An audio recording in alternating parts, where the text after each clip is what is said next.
October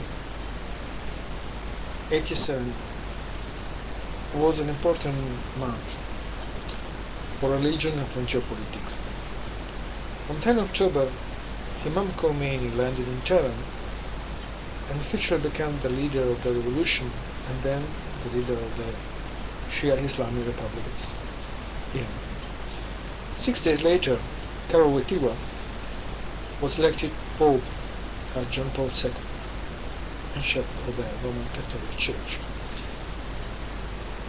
In the same month, in a week, the two leaders of the only two countries in the world that are run by clerics, the Shia Republic of Iran and the Catholic Church, Roman Catholic Vatican City. Today we are here to talk about the long-term geopolitical prospect of the Vatican, of the papacy and the Pope, and this is a special day, the day of John Paul II's beatification. We have not to forget that important contribution from John Paul for the freedom of East Europe. We are not so enthusiastic, and we can discuss about his engagement in South and Central America, theology of liberation and the death of Cardinal Romero by paramilitary fascist group. And in general, we have to recognize that it was during his papacy that we have a general awake of the Roman Catholic Church, anyway, rooted inside the general awake of the religions in the world.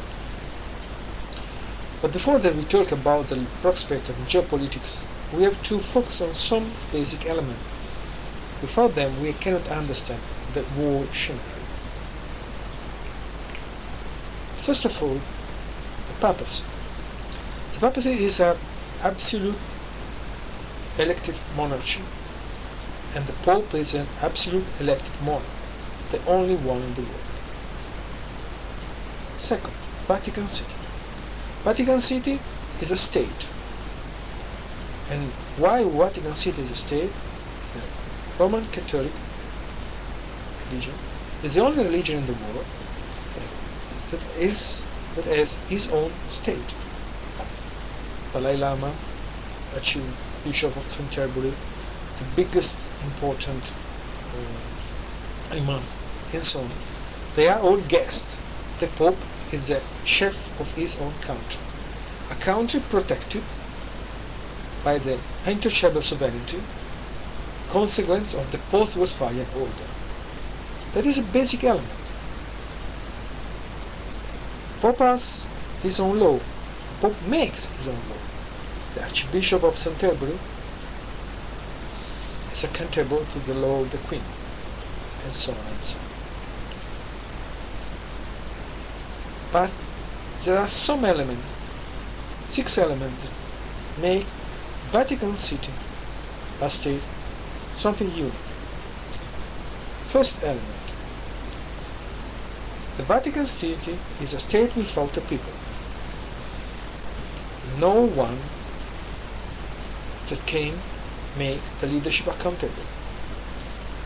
No one where other can evaluate and test if the ideology, the program, the project are successful or not. The Pope can tell anything he wants in an encyclical and be perfect only when in encyclical it told ex cathedra. That was something that the Jesuit told also in the middle of the 80s when there were problems with the theology of liberation. But no one can check it.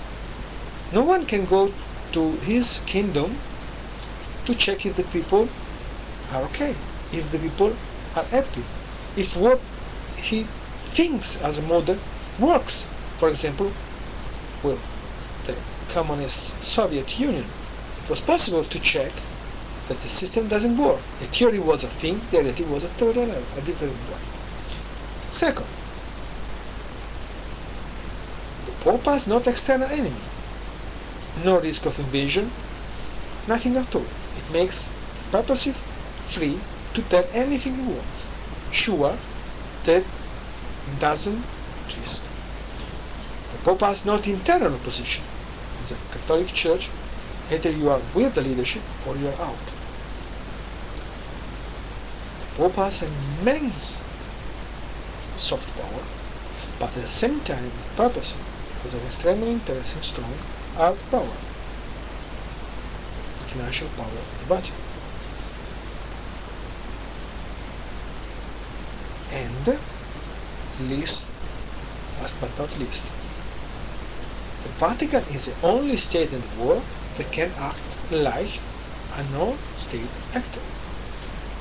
That make a totally incredible difference. No one has this power. From CIA to Mossad to Sovereign Fund to NGO to holistic movement like Opus Dei, no one. But now we focus, keeping in mind these two basic historical elements, to two dimensions that we can synergize to better understand the trend, where is the prospect of the future of the geopolitics of the Vatican. The first trend is the global social crisis. We are living in a historical moment of disaffection, no trust, no hope, fear of the future. Nobel Prize areas describe it like social and cultural apathy. This apathy is killing our society in the West as well as in other corners of the world. The Vatican, thanks to his appeal, his message, and his extensive network, acting like NSA, a non-state actor, can drill and can develop the situation. Facing only one kind of competitor, other religions, and among them the new religion. Please never forget that in 2008 the NIC, National Intelligence Council, wrote a confidential report to the President of the United States, Global Trend 25. And inside this report, it was forecast that in 2025 we will have a new global religion with around 200 million people, and NGO. A second extreme, interesting and powerful force the Vatican has to face into an age is the new evangelization. That means, when we talk about new evangelization, that means one thing. This thing is that the papacy, the Vatican, are facing the new energies, new priests that fulfill the clergy that come from Asia, South America, Africa, Central America. Till now, they are essentially low and middle senior level, but time, it's a matter of time, they will reach higher and higher senior level and position, and that will affect and change the perspective, the wisdom, and the approach, geopolitical approach of the Vatican. I give you an example. Take Germany. The most important group of priests come from Kerala, India.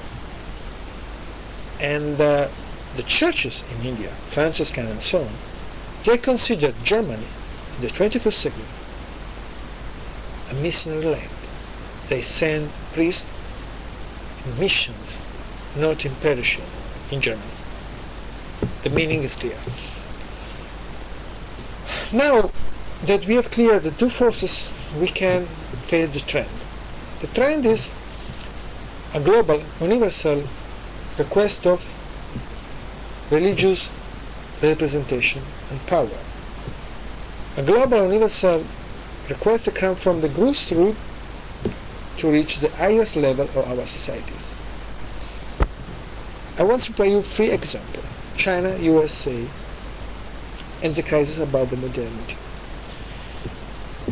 In 2003, when we talk about China, It was interesting, a book by David Ehrman, Jesus in Beijing. It was forecast, and we can give a lot of credit, that in around generation, 30 years, we will have a Christianized China. Be careful. Christianized, not Catholicized. That means that we will have different families of the Christian belief, Anglican, Lutheran, Evangelical, and so on, and among them the Catholic Church. That will come in a moment, 30 years from now, where China will be older than the USA, without the social infrastructure to face it. Or at this reading. How that shape the global politics and the geopolitical approach of China is an interesting element that we have to consider, to put in account, and it will be extremely hard to imagine that this kind of China, an highly Christianized China with these social problems, will invest too many energy to outmaneuver and to neutralize the West and the United States. The second example is America, USA. It's well known that the Catholics have a power, political power, that is not linked to the even huge number in the society, around 25%. Let me give to you some examples. We have now, for example, 5 of the 9 constitutional judges in the Constitutional Court are Catholics. 6 of the 15 members of the cabinet of President Obama are Catholic. The last is, for example, Mr. Panetta. Mr. Panetta was the chief of the CIA, now is the new Minister of Defense, and some rumors describe him like someone linked to the Opus Dei. Most important, according to the US Census, in the next 30 years, the Hispanics will be the biggest ethnic group. But if we consider the Catholic Hispanic with the Catholic with European origin, for example, Germans, Italian, Irish, and we consider the Filipinos and so on, in around 5-10 years, the Catholic will be the biggest religion in the USA. This will have some influence. The first example that can come by all we have told is talking about the crisis to face the modernity. Let me explain with a small example. Let's imagine that you are a pro-life, anti-abortist American evangelist. Today, you feel that Benedict XVI represents you more than an abortist President Obama, even if the president is Protestant. It's clear.